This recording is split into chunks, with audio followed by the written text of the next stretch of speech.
Okay, so good morning again. So this is our last lecture for this semester, taking charge of one's health. So now that you know the different perspectives on knowing oneself and the different parts or different aspect of oneself, pag-usapan naman natin paano natin aalagaan yung self na yan.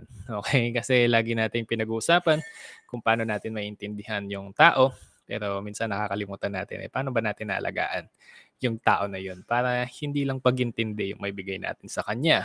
So, I'm talking about yourself. Okay? So, sabi nga nila, hindi mo naman maalagaan yung ibang tao kung ikaw mismo, hindi mo alam alagaan yung sarili mo. You cannot give what you do not have. So that's why I'll be somehow teaching you or imparting you a lesson about taking charge of oneself. Okay? So, what are the learning objectives? So, walang learning objectives, in-skip na. Kasi yun nga, it's basically how can we take care of ourselves. Okay? So, one reason 'no, kung bakit kailangan nating alagaan yung sarili natin is because there are some events that are really bringing the negative emotion within us. And that negative emotion 'no, it's a plethora of emotions, marami yan, but we can refer them as stress 'no. So stress refers to the events that are perceived as challenging, damaging, and threatening to one's physical or psychological well-being, whether actual or imagined. So ang stress nangyayari yan both ways, no? Pwede kang ma-stress kasi nga may nangyaring masama sa'yo or pwede kang ma-stress kasi feeling mo may nangyaring masama sa'yo. Okay? Or mangyayaring masama sa'yo, also known as anxiety. So any life event that requires people to change, adapt, or adjust would likely result in stress. So these events are referred to as stressors, and the way people respond to them is called stress response. Okay? So ito usually yung iniiwasan natin when we are referring to taking charge of our health. Usually ito yung iniiwasan nating magkaroon. But the thing about stress is that in everything we do, no, kumbaga stress happens when there is change. And change always happens. So therefore, stress always happens because change always happens in our life.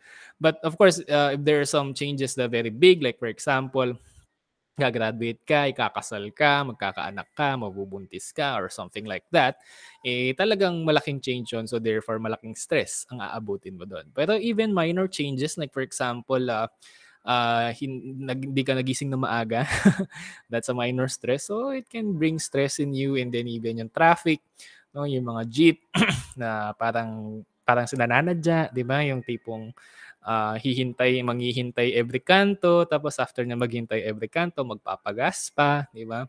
Tapos maya-maya masisiraan pa, 'di ba? Parang nananadya. May mga times na gano'n.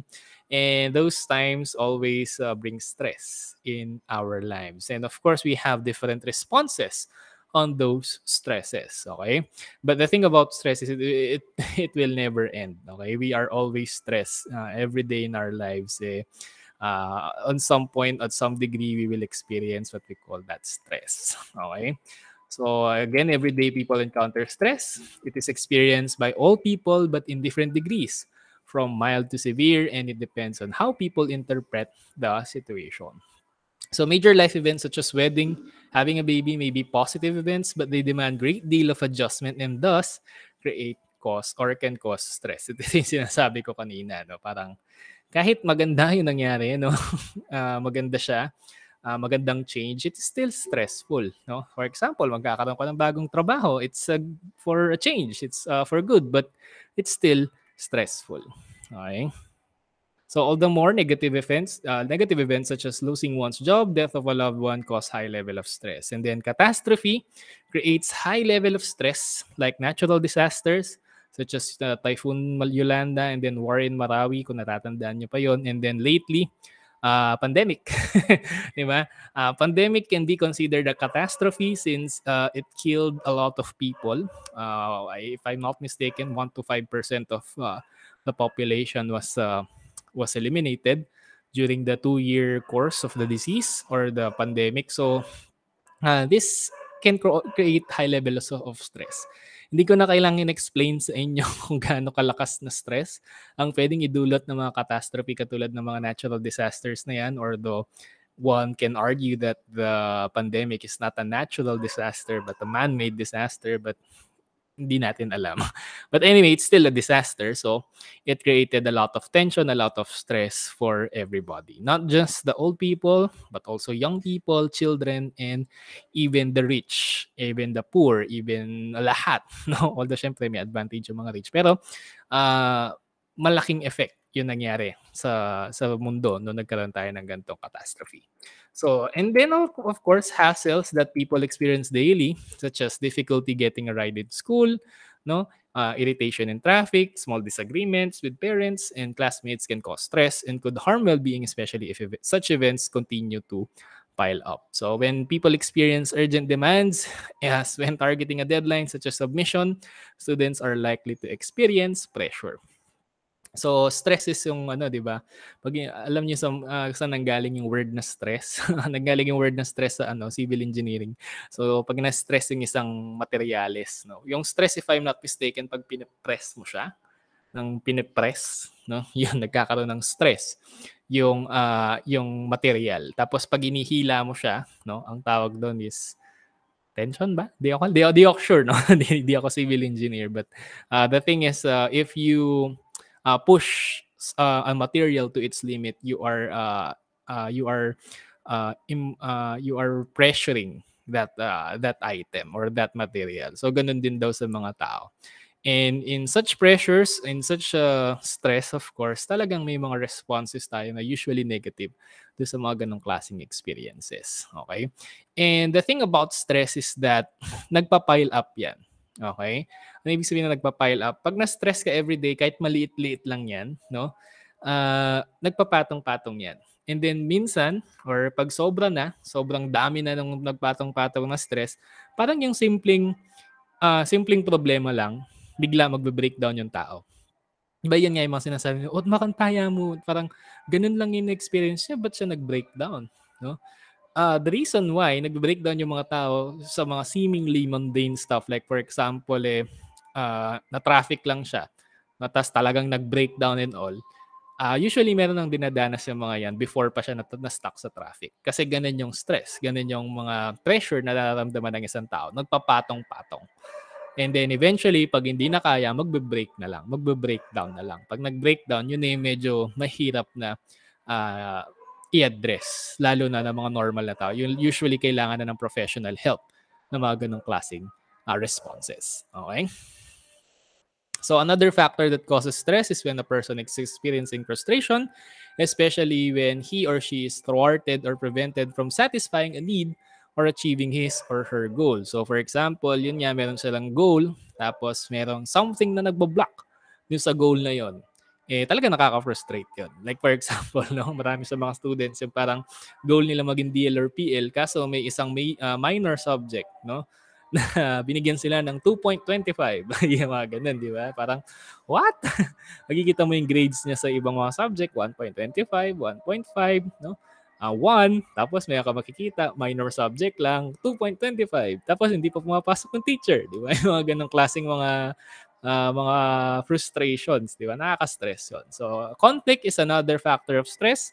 Conflict occurs when person needs to choose between two or many options. Ay, dumarating ang nagbabasura. Narinig niyo ba yung kanta ng nagbabasura?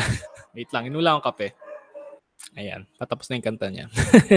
So, conflict happens not only between people but also between choices. Like, for example, nagkakaroon ka ng conflict kung anong course ba ang pipiliin mo. Math ba o English, no? Pero sa inyo, parang din ang conflict yun. Kaya naman, may conflict ka sa mga nanliligaw sa'yo. Di ba? Wow, ang haba ng hair. Dalawin nanliligaw, parehas na mayaman. Yun lang. So, mahirap yun. Kasi kung yung isa mayaman, yung isa gwapo, syempre doon na tayo sa mayaman.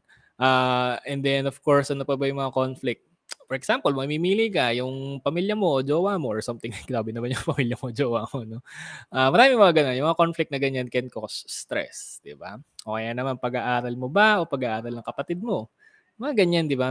Minsan mga mundane lang pero minsan umaabot sila sa mga life-changing kinds of conflict, and it's very stressful kahit anong klaseng conflict pa yan. So in order to deal with frustrations, conflicts, and stress, people sometimes use unconscious strategies called defense mechanisms in order to cope with pain and deal with anxiety. So one of the main reason or main effect ng stress or minsan cause siya ng stress is yung anxiety. So anxiety is the dread, no? Yung parang something will go wrong and it's very stressful. So people are usually employing defense mechanisms, no, para hindi sila masyadong ma-stress or kumbaga ma-circumvent nila yung stress and anxiety na dala ng mga situations na meron sila. So ano ba yung mga defense mechanisms na yan? So defense mechanisms, again, ito yung mga ginagawa ng tao, no, para mabawasan or maibsan yung negative emotions na nararamdaman nila. Usually the negative emotion is anxiety and stress. So there are so many defense mechanisms in play. So one of which is yung Biatnik reaction, although I'm not really sure if this is a Freudian defense mechanism, but it's a mechanism nonetheless. So Biatnik reaction is a kind of defense mechanism in which a person does behaviors and stands apart from the standards of society and avoids most responsibilities of a good citizen, such as smoking, drug use, early sex, and dropping out of school. So, I think meron kayong mga kilalang mga ganito nung high school kayo na kung saan parang, alam niyo yung mga rebelde kind of high school, no? Yung parang lahat ng bawal gagawin. And then malalaman mo yung family background niya is broken family sila, hindi sila pinapansin ng mga magulang nila, no? Kaya OFW yung parents, tapos parang walang magbabantay sa kanila and so on. So parang nagpapapansin sila in that regard. So yung Biatnik reaction is yung parang pinakaano niyan is yung gusto nilang mapansin sila. No? Paano sila mapansin? They will stand apart from the standards of the society. No? Parang imbis na sumunod sila sa society, kokontrahin nila yung society. So kapag kinontra mo kasing society, usually papansinin ka talaga nun. Okay? And dahil yun yung gusto nila, ganun yung gagawin nila. Yung talagang mag-go against sila sa standards ng society. So that is Biatnik reaction. Okay? And then next is yung tinatawag nating displacement. So displacement, anyone who is frustrated may also do actions that are aggressive, such as destroying things or harming another person. So displacement basically is pinapasa mo yung frustrations mo sa mga ibang tao or ibang bagay na mas mahina sa'yo. Like for example, ang classic example nito is yung, for example, yung boss, pinagalitan yung empleyado. Tapos yung empleyado, papagalitan niya yung asawa niya. Tapos yung asawa niya, papagalitan niya yung anak niya. Tapos yung anak niya, papagalitan yung aso niya. So nakita niyo doon, dahil hindi niya magantihan yung boss niya, ang ilalagay niya yung frustration niya tsaka yung stress niya doon sa taong alam niya na hindi rin kokontra sa kanya. Ganun yung displacement. Okay? Pinapasa mo yung frustrations mo sa isang tao or sa isang bagay. Okay, yung yung takshapu ba yun? Yung yung pabatuhin mo yung yung wall ng mga pinggan, plato, yan, displacement din yun. Is it effective? Not necessarily, no? Parang sabi nila, nalalabas mo daw yung galit mo. Pero may mga nagsasabi, mga studies na the more na ini-inflame mo, kumbaga, yung galit mo, the more na parang lumalakas yung apoy ng galit.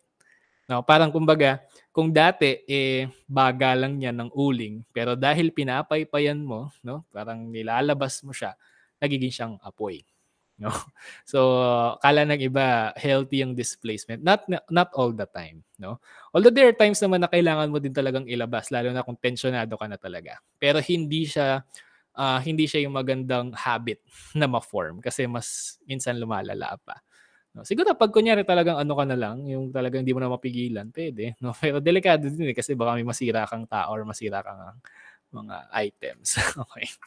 Then next is compensation. So ito healthy form naman to. Compensation in which a person makes or covers up his or her weak areas by being superior in other areas. So compensation, basically, like for example, mahina ka sa social relationships. Dahil mahina ka sa social relationships, nag-focus ka sa academics mo.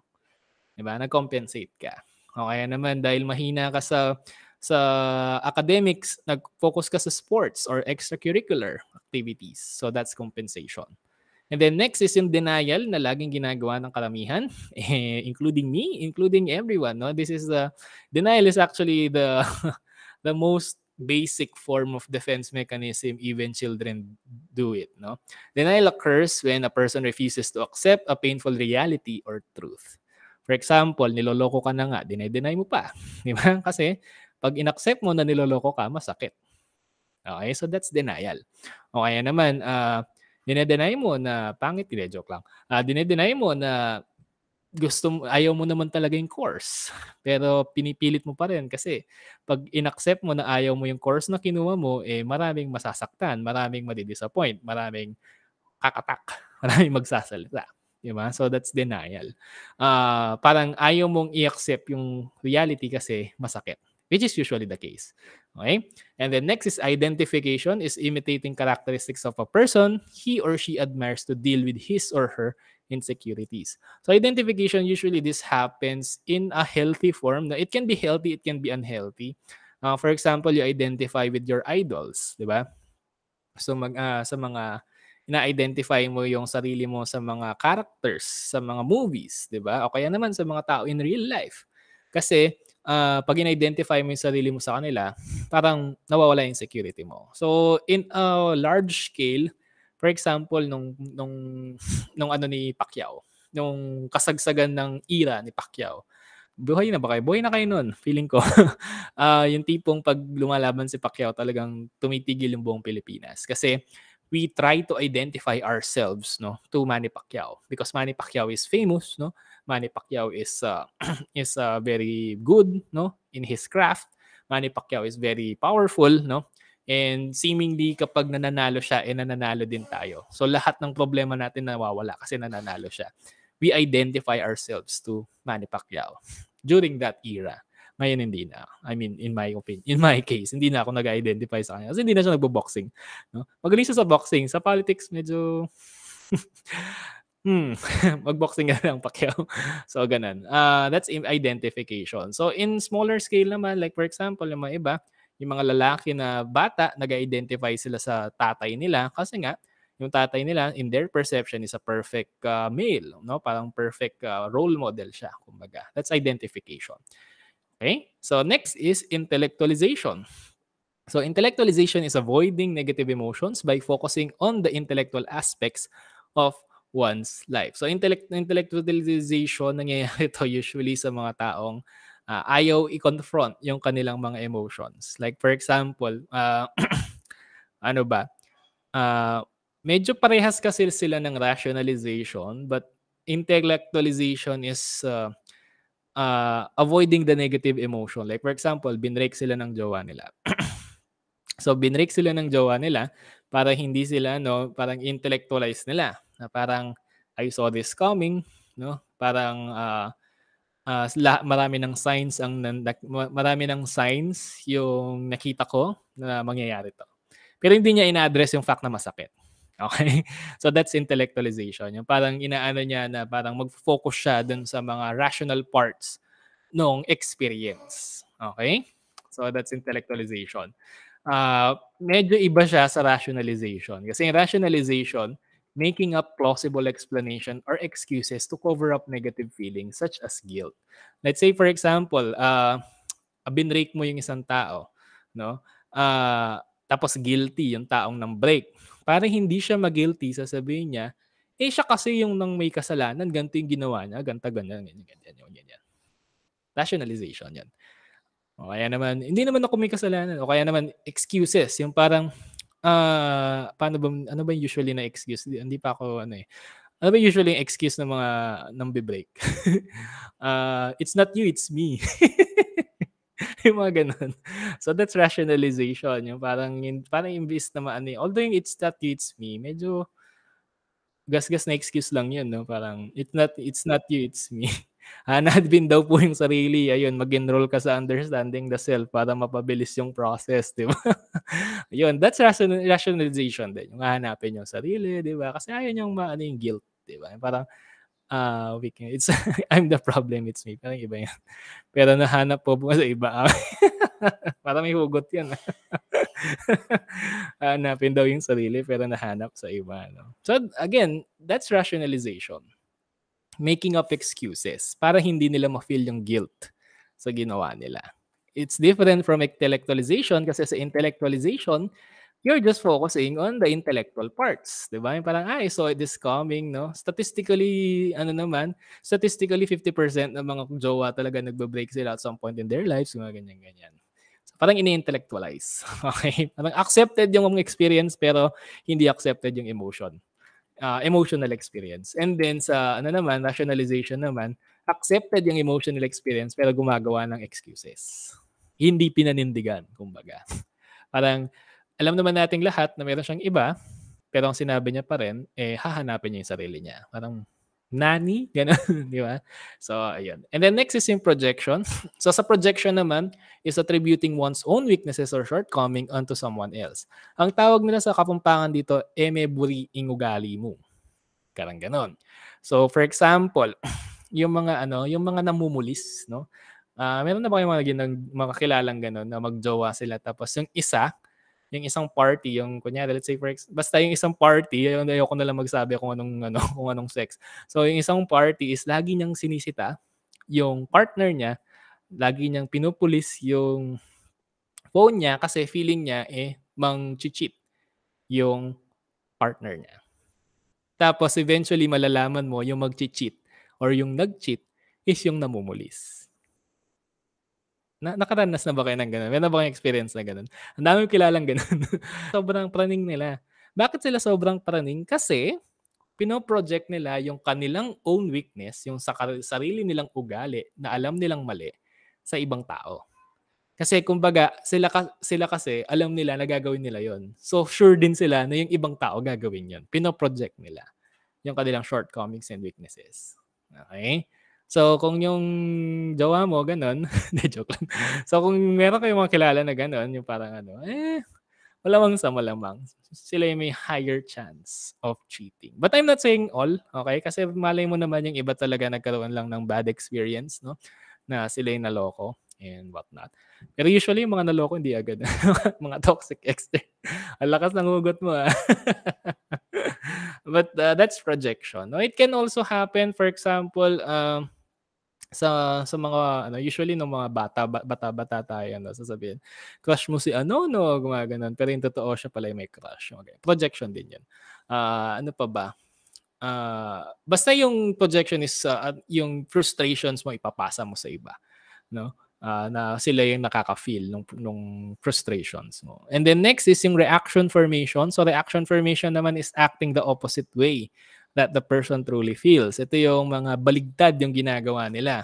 Usually ang classic example dito is yung mga ano, yung mga galit sa mga bakla, mga galit sa mga homosexuals, no? Usually yung mga taong galit sa mga homosexuals, sila mismo meron silang homosexual tendencies. Okay. Marami ng balitang ganito, marami ng mga na-out na ganito, yung parang known sila as someone na macho, known as someone na parang ayaw nila sa mga, homosexuals, galit sila sa mga homosexuals, 'no? And then mapapansin mo, makikita mo eventually maglaladlad sila or minsan mahuhuli sila na nagkakaroon ng sexual acts with their same sex. Merong mga gano'n. So, reaction formation yung tawag do'n. Okey, parang baligtad o kaya naman yung mga mapagpanggap, 'di ba, yung parang galit na galit siya dun sa tao, pero ang gagawin niya is babaliktarin niya, 'no? Bibigyan niya ng maraming gifts, 'no? Ito yung positive side naman ng reaction formation, 'no? Yung parang galit na galit ka sa tao and dahil galit na galit ka sa kanya, magiging mabait ka sa kanya. So, in that way parang at least hindi ka alam mo yun, hindi siya nakaka-frustrate or something like that. That is reaction formation o kaya may baligtad, yung parang gustong-gusto mo dun sa taong yun, pero ayaw mong aminin kaya nagsusungit ka. Ano yung tawag dun? Chun-chun, 'no? Tsundere o kaya alam niyo ba yung tsundere? Feeling ko alam niyo, Gen Z kayo, eh. Mga chun-chun yung tawag dun. Okay, so that's reaction formation. And then next is regression.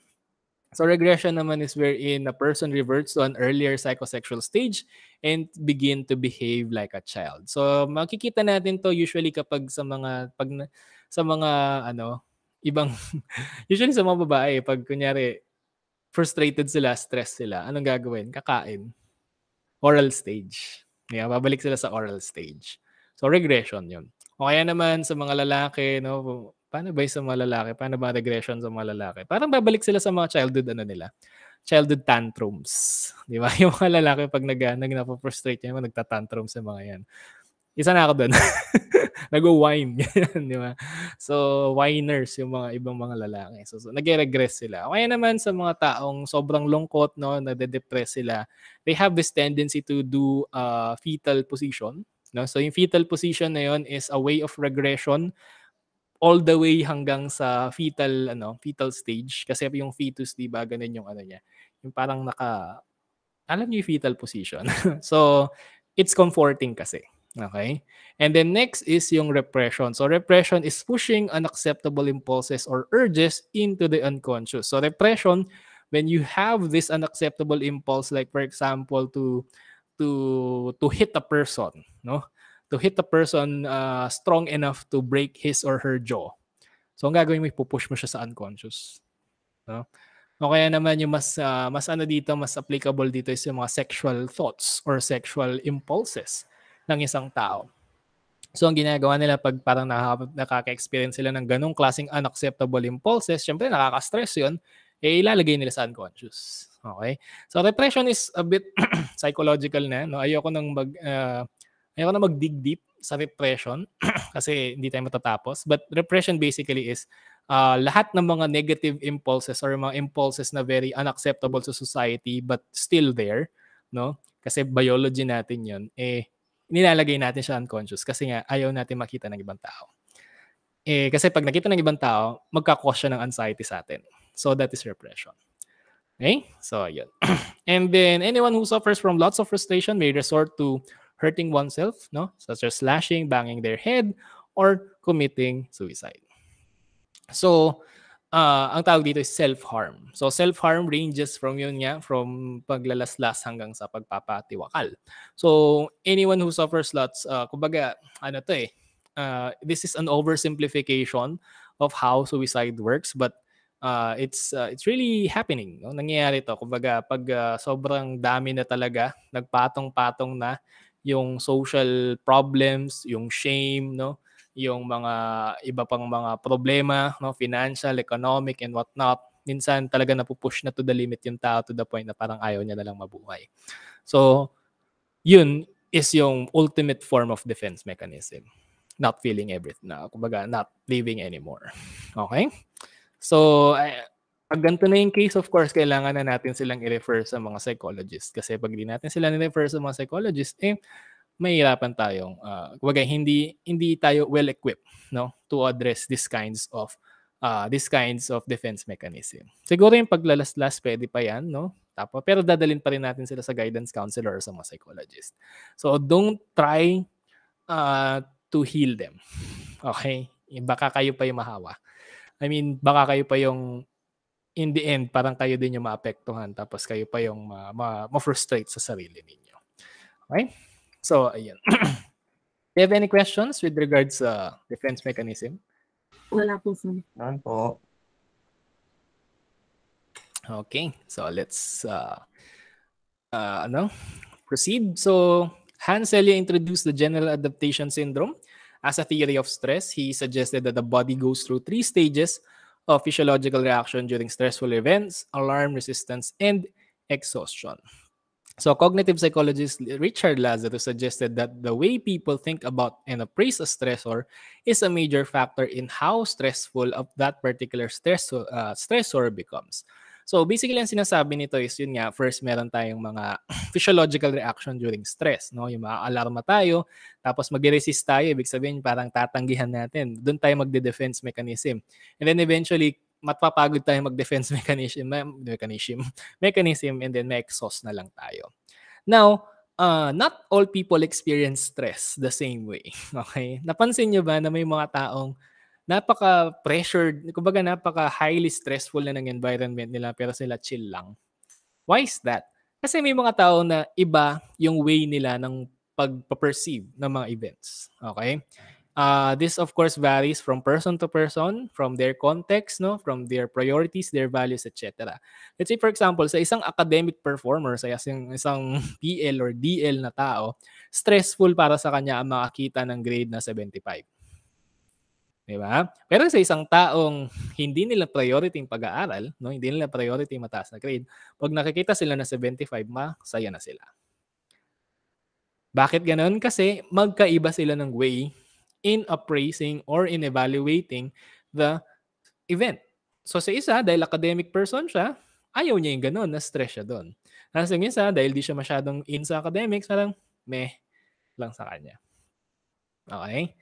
So gano'n yung stress. So it really depends on our perception. Siyempre yung perception natin, it's based on our context and our experience and our values in life. Kaya nga, again, it's very important for us to know who we are, know our values so that alam natin kung kailan tayo ma-stress. Kasi 'pag alam natin kung kailan tayo ma-stress, puwede na nating iwasan yung stress. 'Di ba? If you saw it coming, at least you are prepared or at least you can eject.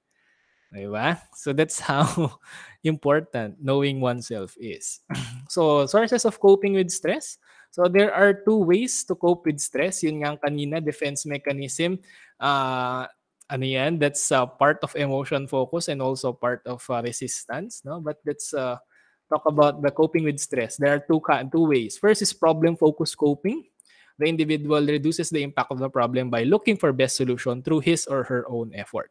Usually ang mga lalaki ganito, 'di ba? Kaya 'di ba pag kunyari may problema yung mga babae naman sila yung emotion focus on coping. This is a strategy that the individual uses to reduce the intensity of negative emotions such as relaxation, techniques, meditation, and exercise and social support, 'di ba? Sa mga lalaki, very iba yung coping with stress ng mga lalaki usually. So, at least on average, no, on average. So, yung stress, yung mga usually sa mga lalaki, 'pag namomroblema sila, naghahanap sila ng solusyon. No, kaya 'pag may isang tao, let's say for example, yung jowa nila, girlfriend nila, nag-share ng problema sa mga boyfriend nila, nafo-frustrate yung mga babae. Bakit nafo-frustrate yung mga babae? Kasi yung mga lalaki, gagawin nila, kukuha sila ng solution, gagawa sila ng solution. Yung mga babae, hindi yun yung hinahanap nila. Kasi alam naman nila sa sarili nila kung paano nila gagawa ng paraan yung problema. So sa kanila, yung mga babae, naghahanap sila ng social support. Yung mga lalaki, hindi bibigay social support, ang bibigay problem-focused support. Tapos mag-aaway sila kasi parang feeling ng babae, minamaliit mo ba ako? Hindi ko ba kayang gawin to? Hindi ko ba kaya? Ang kailangan ko lang naman is yung ano mo, emotional support yan. So, yun. Para lang alam nyo na magkaiba usually yung mga babae at lalaki sa pagpo-cope ng problems nila. But of course, hindi naman lahat. May mga lalaki din na very emotion focused sila, no? They want company, and yung mga iba naman very unhealthy yung kanilang emotion focus. Bakit unhealthy? Ayun, iinom na lang, 'di ba? Iinom na lang yung problema. So, those are the two ways of coping with stress. So emotion focus and problem focus. And the best way to address the stress is to do both, no? Emotion focus plus problem focus. So emotion focus, ito yung parang pauna, first aid kumbaga, no? And then yung problem focus, ito yung long term para ma-solve yung problema. Okay? So, facts about stress, 43% of adults, no? I think this is outdated na kasi sa nangyaring pandemic, I think mas marami na 'to. And then yun. So, reactions to stress. So, yung meron tayong four reactions to stress, more on cognitive, emotional, biological, and behavioral. So, sa cognitive reactions, 'pag na-stress tayo, nagiging poor ang ating concentration, nagiging distracted tayo easily, 'di ba? Kasi nga meron tayong iniisip na iba. And then disorganized yung thoughts natin. Negative yung thoughts din natin. And we fail to follow instruction kasi nga merong problem, no? Merong problem na nagdo-dominate. Kumbaga parang sa Google Chrome lang. 'Di ba sa Google Chrome 'pag sobrang daming tabs ang nakabukas, anong nangyayari? Ano nangyayari sa Google Chrome 'pag sobrang dami ng tabs na nakabukas? Naglalag po. Oh, nagla-lag. Tayo din gano'n. 'Pag na-stress tayo, sobrang daming tabs yung nakabukas sa ano natin, sa mind natin. So, anong nangyayari? Nagla-lag tayo. 'Di ba? Alam ko naranasan niyo na 'yan, yung nagla-lag kayo sobrang daming problema na kinakaharap ninyo. And then neglect or misinterpret, information. Yung parang, may sinabi sa'yo yung kasama mo tapos di mo naintindihan tapos minsan negative pa yung thoughts mo about sa sinabi niya tapos lalo kang ma-stress, 'di ba? Kaya nga yung stress is 'pag na-stress ka, mas stress ka lalo kasi na-stress ka dahil na-stress ka. Gano'n yung cognitive. Ang tawag do'n, Nasa-stress ka dahil stress ka, meta-stress. 'Di ba? Akala niyo metacognition lang, meron ding meta-stress. Cognitive reaction din 'yan. 'Di ba ang saya? And then emotional reaction is yung moodiness, no? Irritability, agitation, yung parang aligaga, anger and aggression, lalo na sa mga lalaki. Pag na-stress yung mga lalaki, nagagalit yung mga yan. Sadness and grief, no? Anxiety and fear, and then apathy and depression. Itong apathy and depression, ito na yung sukdulan. No? Pag may apathy and depression na, ang tawag doon sa stress na yon is burnout. Okay? So burnout happens when you are emotionally exhausted and then depressed ka na and parang you don't care anymore. Okay? Burnout yung tawag doon. Usually, nangyayari to sa mga students.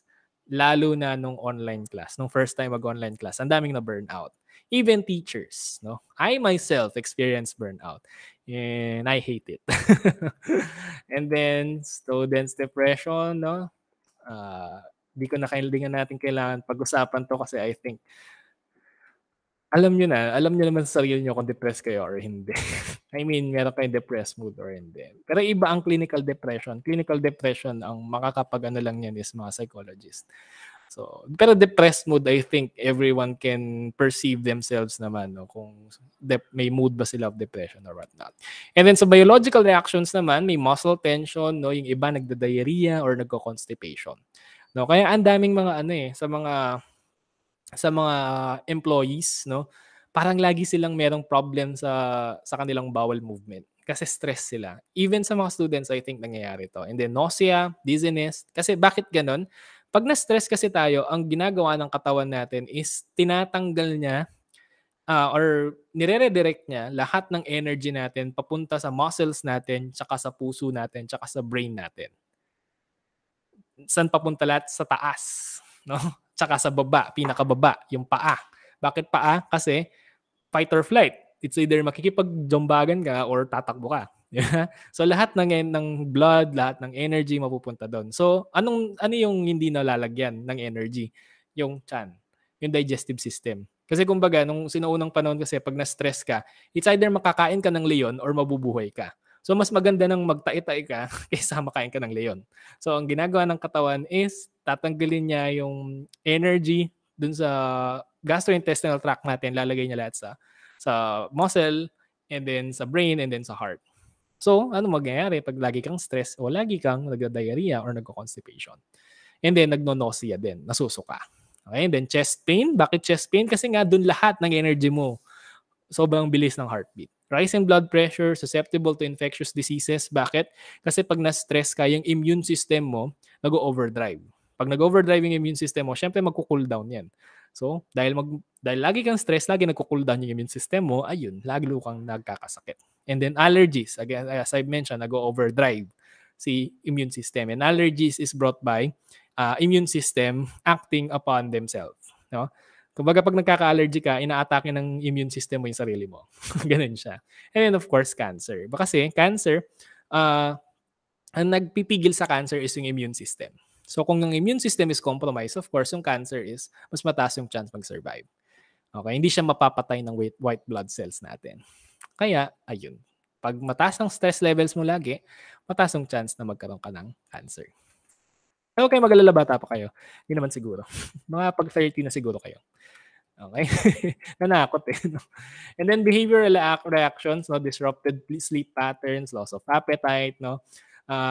Parang hindi kayo makatulog or kung makakatulog mo kayo, sobrang haba. Kaya naman, kung makakatulog kayo, nagigising-gising kayo. Loss of appetite kasi nga may problem sa gastrointestinal. No? And then absenteeism kasi tardiness kasi tinatamad na.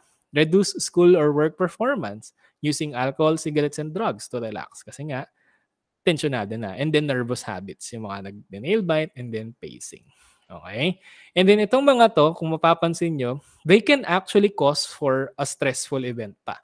Pag nag-absent ka, kung baga no work, no pay ka, bababa yung sahod mo. Dahil bababa yung sahod mo, lalong tataas yung stress mo. Diba? Mababa yung performance mo sa school, bababa grades mo, lalo ka mas stress. Diba? Mag-alcohol ka, magsisigaret ka, pag wala kang nito, lalo ka mas stress. Diba? So, ang tawag doon is yung positive feedback loop ng stress. Na kapag sobrang stress ka na, mas nasa-stress ka pa dahil sa stress mo. Okay? Kasi nagkakaroon ka ng unhealthy coping with the stress. Okay? Ito na mention na ano na natin kanina 'to. These are some stressful life events, 'no? Very ano lang 'to, very basic. Wag na natin masyadong weekly tests and quizzes. Sa'kin walang kayong mga. And then ayan, pressure to earn good grades. Ang daming ganyan sa mga Gen Z. Poor study habit, miss too many classes. Okay, so, dahil nga as mentioned kung ano, "Sir ba't di kasama yung 'pag natalo sa 50?" Puwede din. Mas nakaka-stress din yun. So now the question is kumbaga, now that we know that, stress can bring more stress 'no, how do we manage stress? Okay, yung stress kasi parang ano yan, eh, nanganganak yan 'no. 'Pag na-stress ka sa isang side ng life mo, usually magbe-bleed out yan sa ibang sides ng life mo. So how do we manage your stress or, uh, the thing about there is we need to manage the stress para hindi siya masyadong makaapekto sa health natin. So when we manage your stress, of course, may benefits yan sa physical and emotional well-being natin and of course sa academic success. So wag na natin tong ano yung stress test. So the need for self-care and self-compassion. People who are high in self-compassion treat themselves with kindness, care, and understanding when they experience stressful events or situations. So ano ba yung self-compassion? Pagiging mabait sa sarili. Okay? 'Wag natin masyado parang preachy pakinggan 'no, pero 'wag tayong maging hard masyado sa mga sarili natin because yung kasama lang natin for the rest of our lives yung mga sarili natin ta's papagalitan pa araw-araw. 'Wag na, pagod na 'yan. So, mahalin mo yung sarili mo kasi walang magmamahal na iba diyan kundi ikaw lang, 'no? So, self-compassion entails self-kindness when confronted with life difficulties rather than being angry. So, self-compassionate people accept that mistakes and failures are part of being human and common to all. People are more likely to be mindful or aware of their painful thoughts and feelings. Okay? So, hindi sinabi dito 'no, paano magkaroon ng self-compassion. Kasi self-compassion takes practice, especially if you are the kind of person that is very hard on yourself. Ah, I feel like myself kasi hindi ako yung hindi ako yung may self-anger 'no, I love myself. I really love myself. Parang narcissistic man pakinggan, pero I love myself. That is why I'm having a hard time teaching people or encouraging people to love themselves also. Because hindi ko naman alam kasi kung paano yung self-hatred. Okay? Although of course meron mga times na hate ko yung sarili ko, no? But at the end of the day, ang sasabihin ko sa sarili ko, anong natutunan mo? Tapos 'pag may natutunan ako, okay, so ito yung natutunan ko, move on. Gano'n akong klaseng tao. No, but I know not all of us are like that because I know some people that are very harsh with themselves, no? Because that's the way they were brought up, no? Because they were not allowed to make mistakes by their parents. So therefore they themselves must not allow themselves to make mistakes also because that's how their parents told them to do, told them how to live, 'di ba? But again, hindi naman kasi kumbaga, it's okay to make mistakes, okay? Don't take yourself too seriously because we make mistakes. Everyone make mistakes. If you did not make a mistake in your whole life, you did not try anything new. No, it's okay to be weak. No, it's okay to be not expert on something, especially kung nag-uumpisa ka pa lang kasi wala namang taong nag-uumpisa pa lang expert na. No, walang ganun. Kahit si Ed Sheeran, no, nag-umpisang beginner 'yan. Although nainggit ako kay Ed Sheeran, galing niya mag-gitara tsaka mag-ano. Anyway, so yun, di naman ano, kumbaga hindi naman okey lang yan. Huwag niyong seryosohin yung buhay. I mean, ibig sabihin huwag niyong seryosohin yung buhay. 'Pag nagkamali kayo, tawanan niyo lang kasi kung papagalitan niyo lang yung sarili niyo, eh, anong matutulong nun, 'di ba? At least for me. And I know naman that you have those people who are very hard on themselves have their reasons on being hard on themselves, but I'm just saying that may ibang way, okay? May ibang way para mag-cope sa mga mistakes na nagawa ninyo, okay? Kasi yung ganyan ginagawa ng mga tao on depreciating themselves, no, being angry on themselves or being punishing themselves, may stress ka na nga sa mistake mo, tapos i-stress mo pa yung sarili mo dun sa punishment na gagawin mo sa sarili mo. So, mas stress ka lalo. And it will affect your health. Physical man yan and psychological. No? So, for this reason, people must learn ways to manage stress with self-compassion. So, stress management is the ability to control stress and develop skills to prevent the harmful effect of stress. So, it promotes physical and emotional well-being and, of course, foster academic success. So, these are the stress management techniques according to your book. First is when you are stressed, find a quiet place where you will not be disturbed. Sit with your back straight and then close your eyes. And begin the process of calming yourself by paying attention to your breathing. Place the tip of your tongue against the ridge behind the front of teeth, behind your teeth, and then inhale through the nose, exhale through the mouth.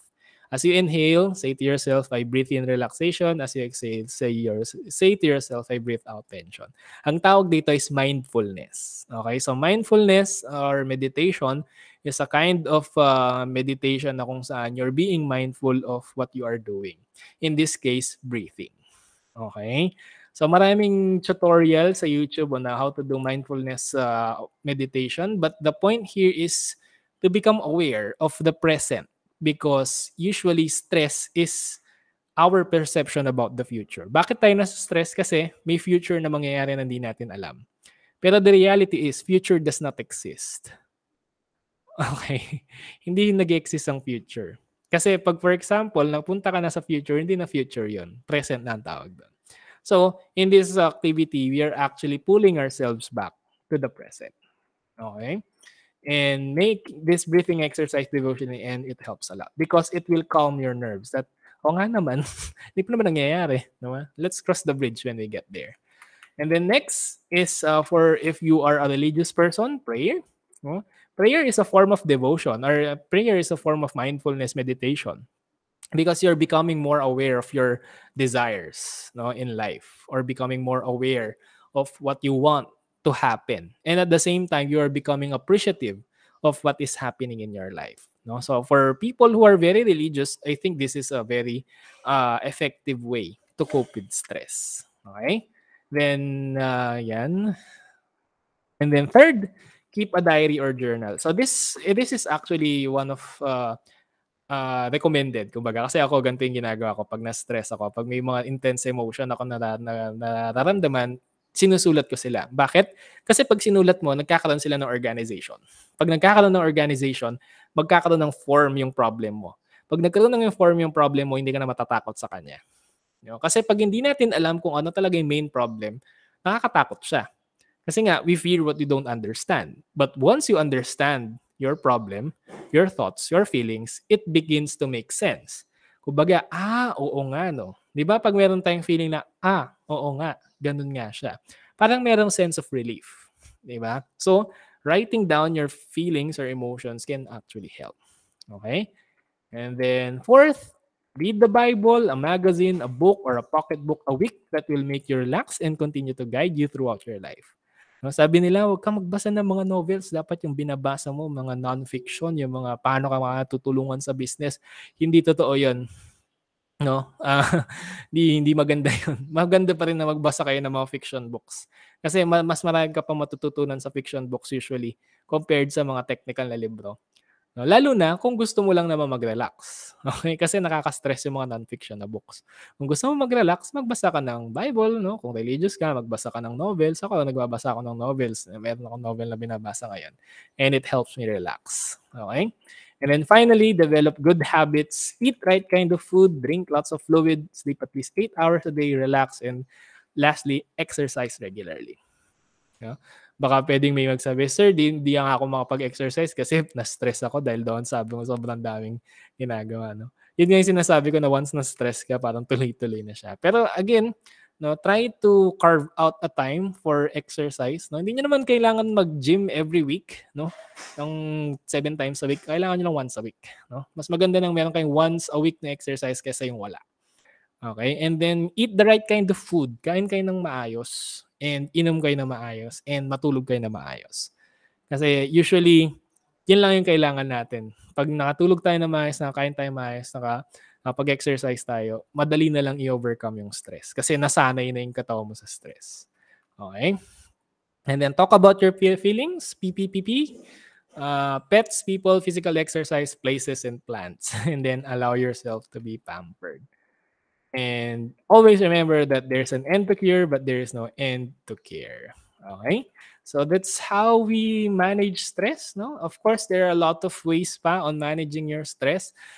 It will always depend on yourself. Again, if you know more about yourself, you know your likes, you know your dislikes, you know your preferences, mas madali na lang magplano, magsiguro, at ano ba yung susunod? Mas madali na lang magplano kung ano ba yung gagawin natin para mas maging maayos yung pang-araw-araw nating buhay. Again, this is the reason kung bakit kailangan nating kilala yung sarili natin. Kasi pag hindi natin kilala yung sarili natin, hindi natin alam yung gagawin natin. Pag di natin alam yung gagawin natin, hindi natin ma-enjoy yung buhay natin. 'Di ba? Pero pag kilala mo yung sarili mo, alam mo yung gusto mo, alam mo yung hindi mo gusto, no? Alam mo yung priority mo, hindi ka magsasayang ng oras, hindi ka magsasayang ng energy para sa mga bagay na hindi mo naman gusto. Mas magagamit pa yung energy sa mga magfo-focus ka sa mga kailangan mo, sa mga gusto mo, sa mga kinagigiliwan mo sa buhay. Okay? So, ganun yung taking charge of oneself. And as a wrap up of the whole understanding the self course, no? Of course, hindi naman ibig sabihin na mag-e-end yung klase natin is mag-e-end na yung quest ninyo or yung journey ninyo in knowing oneself. Of course, tuloy-tuloy yan. Just like learning. Learning never stops. Okay? Don't stop learning. Don't stop learning about yourself. Ang diniscuss lang natin sa yourself is some ways no on how to be more aware of yourself, but I did not exactly teach you to know who you are. I mean, I did not exactly teach you who you are. No? Ang tinuro ko lang sa inyo is the process to know who you are. So it's all up to you on how you apply everything that we've talked about, and hopefully maging somehow successful kayo in your journey in knowing your own self. Now, if you think that feeling nyo hindi nyo pa rin kilala yung sarili nyo, be comfortable with the thought that the process itself is actually knowing, kumbaga the process itself is actually a good journey, no? Kumbaga kahit hindi yung ma-reach yung destination mo of knowing oneself, at least, no, ginawa mo yung journey. Kesa naman yung hindi mo ginawa yung journey and then you'll end up not having an idea about who you are. At least man lang, di ba, sa existence natin is makilala mo kung sino ka or makilala mo yung part, kahit 10% lang ng kung sino ka. Kasi I'm telling you, it's worth the effort. Okay? So with that, do you have any questions or clarifications? Wala? Wala na po, sir. Okay, sana hindi kayo nakatulog na. But anyway, so that's it. I will end the recording.